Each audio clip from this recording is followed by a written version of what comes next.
Hello, folks. Dr. Rowe here. Hope you're well. I have just 5 or 8 minutes to share some wisdom with you and some thoughts. I'm in the middle of a full day's presentation today. We're in a lunch break, so we're kicking off in a moment. I just wanted to come and share some things with you. So, obviously, I'm recording this in that first week and a half in January, and I don't know if you know statistically, but I think it's like 85% of people or more in the first 2.5, 3 weeks of a new year pretty much let things go that they set themselves as goals for the year, whether it's losing weight, starting a new habit, reading more, meditating more, whatever it is, or doing things on the business, whatever it is.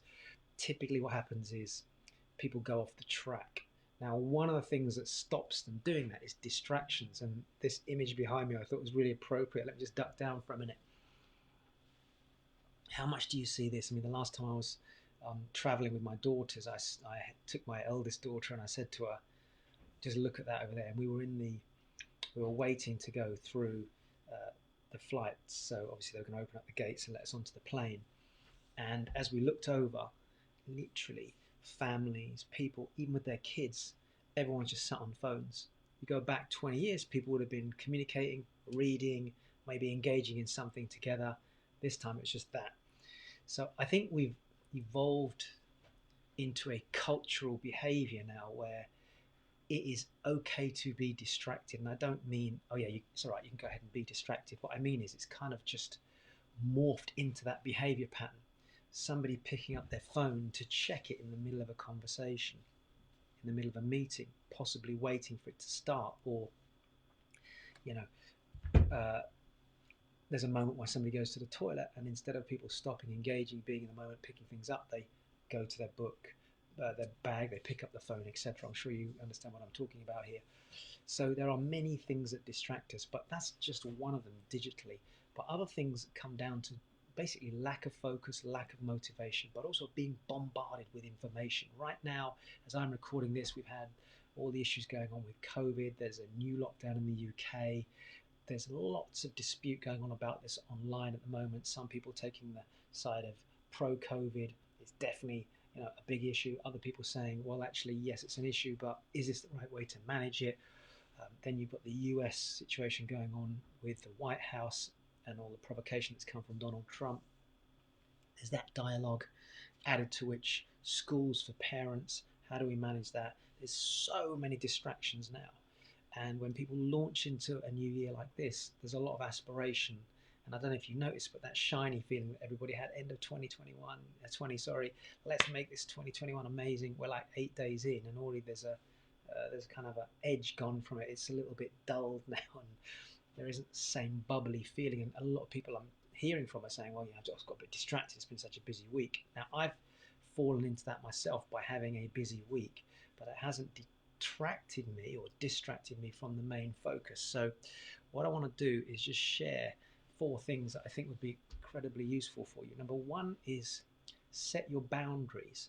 So for example, maybe it's time to define when the phone goes away. What if you were to just simply allow the phone to be put away at 9:30, 10 o'clock at night, just so that you remove yourself from that blue light, but also the distractions? What if you only picked up messages at certain times, or you were only receiving calls at certain times? What if people who knew that you're entrepreneurial or an ideas driven creative type person, often open to new ideas and talking to people, what if you said to them, look, just to let you know, I have 3 main projects going on this year, and as much as I'm looking at other opportunities, that won't be till the second part of the year, or that won't be till 2022. And you close the door on those conversations, or you park them. You put them into a Sunday folder maybe on your system for managing your time. That could be one way to do it. So without boundaries, people don't know whether they should contact you, whether they should interact with you. So you could have everything from health boundaries, relationship boundaries, kid boundaries, professional boundaries, time boundaries. You decide. But the key thing here is start to compartmentalize areas of your life so that the things that you need to do get done and you stay focused, which we'll come to in a moment. Now, phones, big conversation piece. I know we could talk about that for a long time, as I've already mentioned. So do you switch it off at certain times of the day? Do you put it on mute? Do you silent, for example, WhatsApp? You can silent messages for a certain period so they don't distract you, meaning they just don't flash up. What is your relationship with this? Are you spending more time connecting with that than your kids? That'd be a really interesting one to do, wouldn't it? Imagine spending a week, and then a lot of these phones now have a system where they can operate and monitor you on how long you're spending doing a certain thing. What if you found out you spent more time on this than you did talking to your children? Isn't that fundamentally something wrong there?